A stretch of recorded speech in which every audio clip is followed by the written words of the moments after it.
Do you know a lot of people who will be listening to you right now might say, the Da Vinci Code. I mean, would that be so glib? You'd say, no, wait, that's being used for a potboiler of a thing with the Tom Hanks movie and all the rest. That's not what I'm talking about here. Or is the basis the same thing?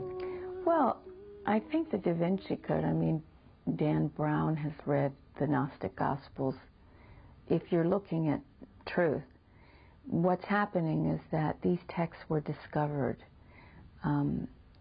again in 1945, and they've been hushed by the church for quite some time. In the translations, it's taking a while to come out.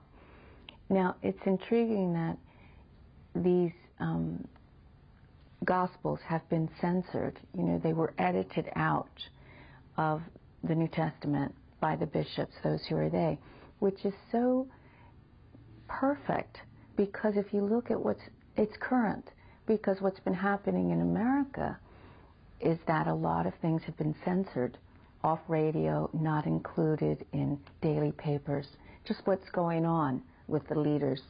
And I mean, I really found there to be a parallel. A parallel? Okay, I'll give you a parallel as well on the same line. Osama bin Laden has God on his side, so does George Bush. Where does that fit into the, like, I mean, are people just using any form of any side of religion that they want to sort of scare people, to lie to people, to pretend that something is something when it so obviously isn't if you look for 5 minutes? Well, sure. I mean, that's how they hook the masses. I mean, when you talk about hijacking Christ's teachings, which many of them are doing, you know, they've become fishers of men.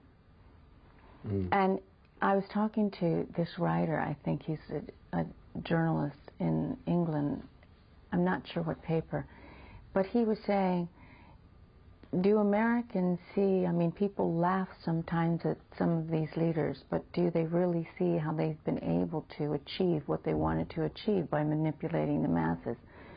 And you know, some people have been able to, of course, see it, but I don't know if they've been able to give credit to the brilliance of this manipulation. To be able to achieve that is something that people that really wanted peace and liberty, we haven't been able to achieve that.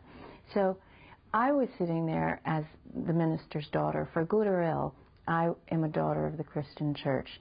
It was imprinted on my being.